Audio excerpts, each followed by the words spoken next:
feel like it should be closer, but whatever. I may not even be, my head may not even be in this frame.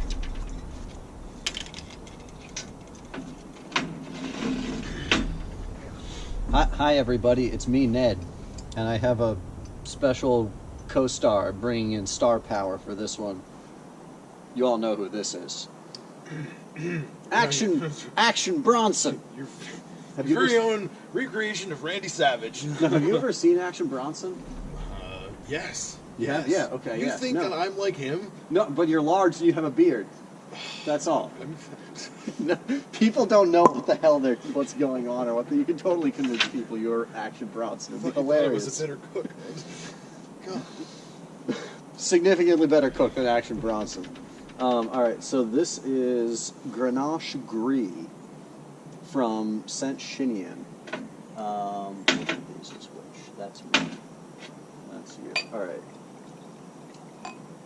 So this is Domaine Bordes, which is a little winery in Saint Chinian here, I'll hold it really close to the camera, and hopefully it can focus on that. This is 2016. The name of the wine is Les Grezes. So Saint Chinian is famous for red wines. Domaine Bordes is a little winery that, I hope I've got this right.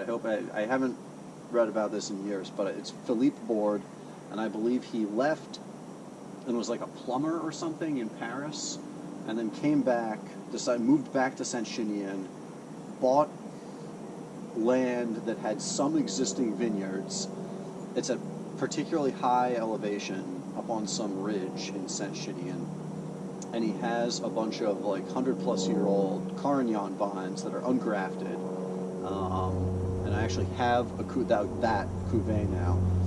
But white wines are super rare here, and so I used to buy this wine for years and years. I was getting it through this awesome guy, Laurent Bonnois, like one-man show, exporter from the Loire, and then T. Edward, Philippe switched over to T. Edward, and T. Edward, the importer, has brought in these other wines that are more expensive that I could never get before. So I'm super excited to have these other cuvées, and I've never tried this or seen it. So what you're really saying is that starting out as a plumber really gives you the skills to bring the flavors out of the earth.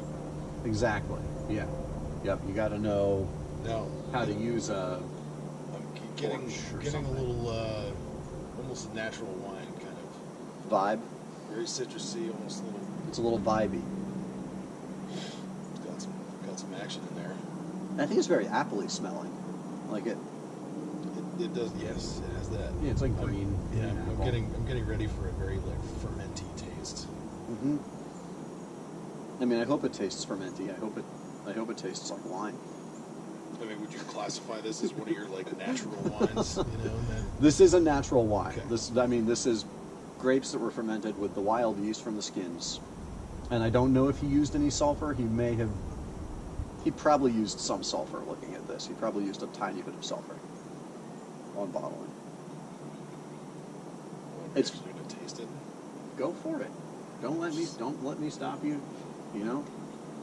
I thought you were going to tell me how I'm supposed to taste it before it actually goes in my mouth. Oh wow. Wow. That's not what I was expecting. No, that's not what I was expecting either. That is not at all what I was expecting. I bet I'm in the frame if I get down here like this. This is not what either of us were expecting, and we were expecting different things. Yeah. I'm down, though. Now I really want to know how this is made, whether this spends any time in, like, old oak barrels or something, or like old wood barrels. It doesn't necessarily taste like new oak, but it's like this is round and rich and lush. If they'd like rinse this in a Calvados barrel, I wouldn't be surprised. Yeah.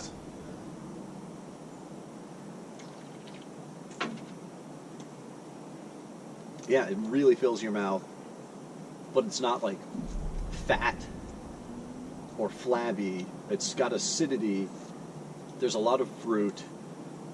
It's not, this is a dry wine. It's not sweet.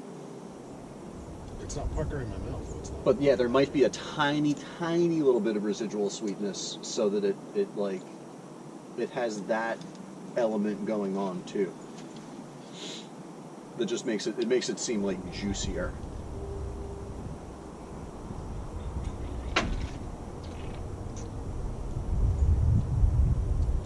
It goes really well with the sound of spring birds. It's a little like, So there. yeah, it does. It's a very springtimey wine. And then the finish, like after I swallow, it's a tiny bit nutty. Like earthy, nutty, something like that. It's not just fruit driven, it's not just like ripe and tropical, it's also earthy. There's like, makes me think of straw, makes me think of like a farm. Alright, that might be a little bit of a stretch, but I feel you. There's a lot going on here. It makes me think of like caramelized butter and fruit. It makes me think of like a, throw a bunch of goddamn apples in like this cast iron pan here and, saute them in butter and like sear them and caramelize them. Just keeps making me think of Calvados. I mean, I think it's illegal for him to distill anything, but boy, wouldn't it be cool if he did.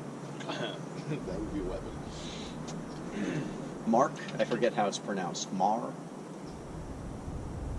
What the French like distilled, like when they take the leavings from making wine and then they distill them into liquor. It's spelled Marc, M-A-R-Q-U-E, but the French pronounce it like Mar. And then when I say, "Oh, Mar," they're like, "No, Marc." And I'm like, that's what you said, and I. Anyway. Well, they're French. They can do what they I know. Every goddamn time. Someone says "wah" to me, and I'm like, "Oh, wah," and they're like, "No, we." It happened to me. It totally happened to me. C'est pas pareil alors. Whatever. Anyway, that's cool. No one has it yet. No one else in Maine has tasted it. I gotta tell you, I think that's one of the more unique wines I've ever tasted. Also, yeah, so I think there's 20 cases of this that came into America. They already sold out. I got 2 cases. It'll be like $28 or something a bottle.